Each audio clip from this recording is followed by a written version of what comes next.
Hi dear students, നമ്മുടെ IGNOU students ജനുവരി 2025 join ചെയ്തിട്ടുള്ള കുട്ടികൾക്കായിട്ടുള്ള അസൈൻമെന്റിന്റെ submit ചെയ്യാനുള്ള സമയമാണ് ഈ മാസം 30 കൂടി. സോ അത് മേ ബി എക്സ്റ്റെൻഡ് ചെയ്യാനുള്ള ചാൻസ് ഉണ്ട്. സോ നമുക്കറിയാം ഇഗ്നോ ഒരു വർഷത്തിൽ 2 തവണയാണ്. ഒന്നെന്ന് പറയുന്നത് ജനുവരി ഒരു ഓപ്ഷൻ ഉണ്ടാവും, നിങ്ങൾക്ക് അപ്പോൾ രജിസ്റ്റർ ചെയ്യാം. അല്ലാന്നുണ്ടെങ്കിൽ നിങ്ങൾക്ക് ജൂൺ ജൂലൈ ആ 2 സെഷനിലായിട്ടാണ് ഒരു വർഷത്തിൽ ഇഗ്നോ രജിസ്ട്രേഷനും എക്സാമും കാര്യങ്ങളൊക്കെ നടക്കുന്നത്. സോ ജനുവരി 2025 രജിസ്റ്റർ ചെയ്ത കുട്ടികൾക്ക് അസൈൻമെന്റ് സബ്മിറ്റ് ചെയ്യാനുള്ള സമയമാണ് ഇപ്പൊ കടന്നുപോയിക്കൊണ്ടിരിക്കുന്നത്.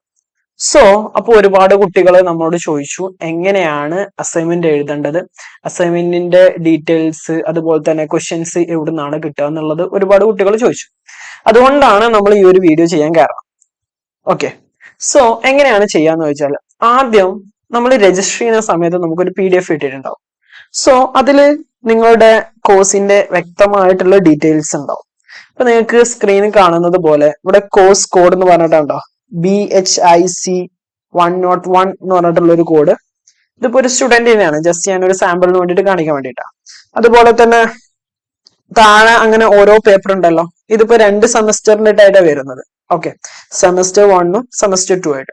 സോ നിങ്ങൾക്ക് ഏത് സെമസ്റ്റർ ആയിക്കോട്ടെ, വാട്ട് എവർ ഇറ്റ് ഈസ്, നിങ്ങളുടെ ആ കോഡ് കൃത്യമായിട്ട് മനസ്സിലാക്കുക എന്നുള്ളതാണ്. സോ നിങ്ങൾക്ക് അത് കൃത്യമായിട്ടുള്ള കോഡ് അറിയില്ല എന്നുണ്ടെങ്കിൽ നമ്മുടെ ഓഫീസുമായിട്ട് കണക്ട് ചെയ്ത് കഴിഞ്ഞാൽ നിങ്ങൾക്ക് ആ കോഡ് ഏതാണെന്ന് കൃത്യമായിട്ട് മനസ്സിലാക്കാൻ പറ്റുക. ഇനി എങ്ങനെയാണ് അസൈൻമെന്റിനുള്ള ക്വസ്റ്റ്യൻസ് എങ്ങനെയാണ് അത് ഫൈൻഡ് ചെയ്യുക എന്നുള്ളതാണ്. ഓക്കെ, സോ നമുക്ക് അതിലോട്ട് പോവാം. അതിനായിട്ട് നിങ്ങൾ ഏതെങ്കിലും ഒരു ബ്രൗസർ എടുക്കുക, നിങ്ങളുടെ ഇഷ്ടാനുസരണം ഏതെങ്കിലും ഒരു ബ്രൗസർ എടുക്കുക. ശേഷം നിങ്ങൾ അതിൽ വന്നിട്ട് ഇഗ്നോ അസൈൻമെന്റ് എന്ന് സെർച്ച് ചെയ്യുക. സോ ഇഗ്നോ അസൈൻമെന്റ് എന്ന് സെർച്ച് ചെയ്യുമ്പോൾ ഫസ്റ്റ് തന്നെ നിങ്ങൾക്ക് കാണാൻ പറ്റും ഇഗ്നോയുടെ അസൈൻമെന്റ് എന്ന് പറയുന്ന ഒരു ഓപ്ഷൻ തെളിഞ്ഞു വന്നിട്ടുണ്ട്. സോ അതിൽ ക്ലിക്ക് ചെയ്യുക. അപ്പൊ നിങ്ങൾക്ക് കാണാൻ പറ്റും masters degree programs, bachelors degree program, PG, diploma, certificate program എന്ന് പറഞ്ഞിട്ടുള്ള ഒരുപാട് ഹെഡിങ്സ്. സോ നിങ്ങളുടെ ഏത് കാറ്റഗറിയിലാണ് നിങ്ങളുടെ വരുന്നതെന്ന് കൃത്യമായിട്ട് മനസ്സിലാക്കിയതിന് ശേഷം, ഫോർ എക്സാമ്പിൾ ഞാനിവിടെ ബാച്ചിലേഴ്സ് ഡിഗ്രിയാണ് പ്രോഗ്രാംസ് ആണ് എടുക്കുന്നതെന്ന് വിചാരിച്ചു. സോ ഞാനത് ഓപ്ഷൻ ഞാൻ അതിൽ ക്ലിക്ക് ചെയ്തു. സോ ഇങ്ങനത്തെ ഒരു നിങ്ങളുടെ ഫോണിൽ തന്നെ നിങ്ങൾക്ക് വളരെ സിമ്പിൾ ആയിട്ട് ചെയ്യാവുന്നതുള്ളൂ. സോ അപ്പൊ എനിക്ക് ഇങ്ങനത്തെ ഒരു ഓപ്ഷൻ ഒരു ഇതാണ് ഓപ്പൺ ആയിട്ട് വരുന്നത്, ടാബാണ് ഓപ്പൺ ആയിട്ട് വരുന്നത്. സോ ഇതിൽ ഒരുപാട് ഇതുണ്ട്. സോ നമുക്ക് BA അതുമായിട്ട് റിലേറ്റഡ് ആയിട്ടുള്ള നമ്മുടെ കുട്ടികളുടെ കൂടുതലും ഓപ്ഷൻ വരുന്നത് എന്ന് പറയുന്നത് ഈ CS എന്ന് പറഞ്ഞിട്ടുള്ള ഓർ BAG എന്ന് പറഞ്ഞിട്ടുള്ള ഒരു ഓപ്ഷൻ കണ്ടോ, ഒന്ന് സൂം ചെയ്യാം. ഇത് ഈ ഒരു ഓപ്ഷൻ ഇതില് ഒരുപാടുണ്ട്. ജൂലൈ 2025, ജനുവരി 2026, ജൂലൈ 2000, അങ്ങനെ കുറെ ഓരോ ബാച്ചിൻ്റെതായിട്ട് കൊടുത്തിട്ടുണ്ട്. സോ നിങ്ങൾ ജനുവരി 2025 നിങ്ങൾ അഡ്മിഷൻ എടുത്തിട്ടുണ്ടാവാം അല്ലെ, അല്ലെങ്കിൽ ആ ഒരു സെഷനിലാണ് നിങ്ങൾ രജിസ്റ്റർ ചെയ്തിട്ടുള്ളത്. സോ നിങ്ങൾ ചൂസ് ചെയ്യേണ്ടത് ഇപ്പൊ ഡിസംബറിൽ ഈ സെപ്റ്റംബറിൽ നിങ്ങൾ അസൈൻമെന്റ് സബ്മിറ്റ് ചെയ്യാൻ പോകുന്ന ആളുകൾ ഏതാണ് ചൂസ് ചെയ്യേണ്ടതെന്ന് അറിയോ? ജൂലൈ ഈ മൂന്നാമത്തത് 1, 2, 3 മൂന്നാമത്തെ ജൂലൈ 2024 ടു ജനുവരി 2025 എന്നുള്ളതാണ്. മനസ്സിലായോ? ഈ ഫസ്റ്റ് വൺ അല്ല, തേർഡ് വൺ കൃത്യമായിട്ട് മനസ്സിലാക്കണം, മൂന്നാമത്തതാണ്. ഓക്കെ, ശേഷം ഞാൻ അപ്പൊ മൂന്നാമത്തെ ക്ലിക്ക് ചെയ്തു. അപ്പൊ ഉണ്ടോ എനിക്ക് ഒരുപാട് നമ്മൾ നേരത്തെ കണ്ടിട്ടുള്ള കുറെ കോഡ് കണ്ടിട്ടുണ്ടായിരുന്നില്ലേ ഓരോ പ്രോഗ്രാംസിനും. സോ ആ ഓരോ പ്രോഗ്രാംസിന്റെയും കോഡുകളാണ് താഴെ വന്നിട്ടുള്ളത്. സോ കുറെ ഉണ്ട്. അപ്പൊ ചിലപ്പോ ഒന്നല്ലെങ്കിൽ നമുക്ക് ഇങ്ങനെ നോക്കിയിട്ട് ഫൈൻഡ് ചെയ്യാം ഏതാണെന്നുള്ളത്, നമുക്ക് ഇങ്ങനെ തപ്പിയിട്ട് എന്ത് ചെയ്യാം, മനസ്സിലാക്കാം എവിടെയാണ് ഇത് കിടക്കുന്നത് എന്നുള്ളത്.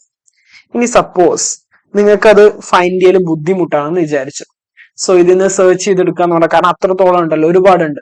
സോ അപ്പൊ എങ്ങനെയാണ് അത് ഫൈൻഡ് ചെയ്യാന്ന് നോക്കുന്നത്? സോ നിങ്ങൾക്കുണ്ടോ നിങ്ങളുടെ ഇതിൽ ഒരു 3 ഡോട്ടഡ് ഈ സൈഡിൽ മുകളിലായിട്ട് കാണാം, നിങ്ങളുടെ വലതുവശം മുകളിലായിട്ട്. ഞാൻ അപ്പൊ അതിൽ ക്ലിക്ക് ചെയ്യുന്നു.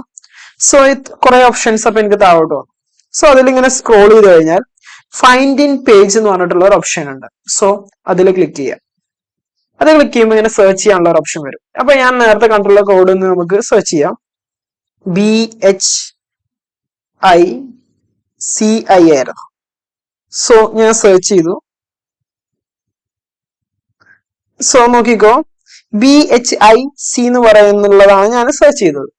സോ ഞാൻ സെർച്ച് ചെയ്തപ്പോ ഇവിടെ ഇങ്ങനെ ഹൈലൈറ്റ് ആയിട്ടുള്ള കളറിൽ വന്നിട്ടുണ്ട് ഞാൻ സെർച്ച് ചെയ്ത കോഡ്. മനസ്സിലായോ? ഇതില് 131 ഉണ്ട്, 132 ഉണ്ട്, 133 ഉണ്ട്, 134 ഉണ്ട്, അങ്ങനെ ഒരുപാട് ഓപ്ഷൻസ് ഉണ്ട്. ഓക്കെ, അപ്പൊ നിങ്ങൾക്ക് അതിൽ ഏതാണോ നിങ്ങൾക്ക് ആവശ്യമായിട്ടുള്ളത്, അതുപോലെ തന്നെ നമ്മൾ നേരത്തെ കണ്ടിട്ടുള്ളോ BHIC 101 ഞാൻ ഫസ്റ്റ് കാണിച്ചു തന്നില്ലേ, അത് ഇവിടെ കിടക്കുന്നുണ്ട്. ഓക്കെ, അണ്ട് അതിൽ തന്നെ വേറെ ഒരുപാട് കോഡ് ഉണ്ട്. ഓക്കെ, സോ അത് നിങ്ങൾ ഏതാണെന്ന് വളരെ കൃത്യമായിട്ട് മനസ്സിലാക്കുക. സോ നോക്കട്ടെ, ഇതിൽ ഹിന്ദിയും ഇംഗ്ലീഷും അവൈലബിൾ ആണ്. നമ്മൾ സ്വാഭാവികമായിട്ടും മലയാളികൾ നമ്മളൊക്കെ ഇംഗ്ലീഷ് ആണ് ചൂസ് ചെയ്യാറുള്ളത്. സോ അതിൽ ജസ്റ്റ് ഒന്ന് ക്ലിക്ക് ചെയ്താൽ മതി. ക്ലിക്ക് ചെയ്ത് കഴിയുമ്പോൾ തന്നെ അത് ഓട്ടോമാറ്റിക്കലി എന്തായി ഡൗൺലോഡ് ആയിട്ട് വരും. ഓക്കെ, സോ നിങ്ങൾക്ക് ഇതിൽ കാണാൻ പറ്റും assignment July 2024 to July 2024 January 2025.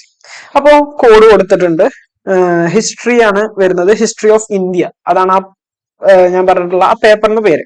Okay, so IGNOU എന്ന് കൊടുത്തിട്ടുണ്ട്. താഴെ ഇങ്ങോട്ട് വന്നു കഴിഞ്ഞാൽ കുറെ ഡീറ്റെയിൽസ് കൊടുത്തിട്ടുണ്ട്. Okay, so date of submission ഇവിടെ നോക്കിക്കോ, അസൈൻമെന്റ് TMA ഫോർ ജനുവരി 2025. ജനുവരി 2025 ഉള്ള സ്റ്റുഡൻസിന്, അതായത് നിങ്ങൾ ജനുവരിയിൽ രജിസ്റ്റർ ചെയ്ത ഒരാൾക്കാണെങ്കിൽ അവർക്ക് ഡേറ്റ് ഓഫ് സബ്മിഷൻ എന്നാ അതും കൂടെ കൃത്യമായിട്ട് കൊടുത്തിട്ടുണ്ട്. 30th September 2025. ഓക്കെ, അതായത് ഈ മാസം 30th. ഓക്കെ, സോ ഉണ്ടോ അത് ഓൾറെഡി കൊടുത്തിട്ടുണ്ട്. അപ്പൊ നിങ്ങൾക്ക് വേണ്ടിയിട്ടുള്ള അസൈൻമെന്റ് ആണെന്ന് ഉറപ്പ് വരുത്തണം. ഇവിടെ നോക്കിയാൽ നിങ്ങൾക്ക് കൃത്യമായിട്ട് മനസ്സിലാവും. ലിങ്കുകളൊന്നും അങ്ങോട്ടും ഇങ്ങോട്ടും മാറി പോയിട്ട് എടുക്കരുത്. ഇവിടെ നിങ്ങൾക്ക് ചിലപ്പോൾ ഒരു ഡൗട്ട് ഉണ്ടാവും. ഇവിടെ 2024 2025, അതായത് 2024 മുതൽ 2025 ജനുവരി വരെ രജിസ്റ്റർ ചെയ്തിട്ടുള്ള അത്രയും സെഷനിൽ രജിസ്റ്റർ ചെയ്തിട്ടുള്ള ആളുകൾ, അതായത് 2024 ജൂലൈ കഴിഞ്ഞ പിന്നെ അടുത്ത സെഷൻ വരുന്നത് 2025 ജനുവരിയാണ്. അതിലൊക്കെ ഇഗ്നോയിൽ രജിസ്റ്റർ ചെയ്തിട്ടുള്ള സ്റ്റുഡൻസ് കീപ്പ് ചെയ്യേണ്ടത് ഇതേ ഒരു അസൈൻമെന്റ് തന്നെ. ഇത് ഇനി ഒരു 2025 കഴിഞ്ഞു 1.5 വർഷത്തോളം ഇത് വാലിഡ് ആയിരിക്കും. മനസ്സിലായോ? എന്തായാലും അതിന് എന്നാണ് സബ്മിറ്റ് ചെയ്യേണ്ട കാര്യങ്ങളൊക്കെ ഡീറ്റെയിൽ ആയിട്ട് ഇവിടെ ഉണ്ടാവും. സോ താഴോട്ട് വന്നു കഴിഞ്ഞാൽ എങ്ങനെയാണ് ചെയ്യേണ്ടതെന്നുള്ള കാര്യങ്ങളൊക്കെ എന്ത് ചെയ്തിട്ടുണ്ട്, എങ്ങനെ പ്രസന്റേഷനും വേണ്ടെന്നൊക്കെ ഇൻ ഡീറ്റെയിൽ ആയിട്ട് എന്ത് ചെയ്തിട്ടുണ്ട്. അസൈൻമെന്റ് 1, 2, 3 എന്ന് പറഞ്ഞിട്ടുള്ളത് എന്ത് ചെയ്തിട്ടുണ്ട്, വളരെ കൃത്യമായിട്ട് ഇതിൽ കൊടുത്തിട്ടുണ്ട്. സോ ഇങ്ങനെയാണ് അസൈൻമെന്റിലുള്ള ക്വസ്റ്റ്യൻസ് ഫൈൻഡ് ചെയ്യേണ്ടത്. ഇനി എങ്ങനെയാണ് അസൈൻമെന്റ് എഴുതേണ്ട കാര്യങ്ങളൊക്കെ നിങ്ങൾക്ക് കൂടുതൽ ഹെൽപ്പ് വേണമെന്നുണ്ടെങ്കിൽ താഴെ കാണുന്ന നമ്പറിൽ എന്ത് ചെയ്യാം, നിങ്ങൾക്ക് കോണ്ടാക്ട് ചെയ്യാം. അപ്പൊ മനസ്സിലായല്ലോ എങ്ങനെയാണ് ക്വസ്റ്റ്യൻസും അസൈൻമെന്റിന്റെ ക്വസ്റ്റ്യൻസ് കൃത്യമായിട്ട് ഫൈൻഡ് ചെയ്യേണ്ടതും എന്നുള്ള കാര്യങ്ങളൊക്കെ മനസ്സിലാക്കുക. നിങ്ങൾ ഒരു കാര്യം തീർച്ചയായിട്ടും ഉറപ്പുവരുത്തണം, ഈ കോഴ്സിന്റെ കോഡ് ഒരു കാരണവശാലും മാറരുത്.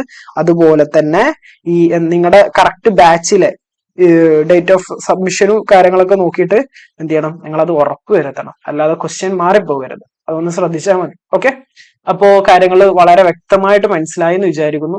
സോ എന്തെങ്കിലും ഡൗട്ട്സ് ഉണ്ടെന്നുണ്ടെങ്കിൽ ഞാൻ എന്ത് ചെയ്യുന്നത്, താഴെ ഒരു നമ്പർ കൊടുത്തിട്ടുണ്ട്, അതിൽ നിങ്ങൾക്ക് കോൺടാക്ട് ചെയ്യാവുന്നതാണ്. Okay, so all the best.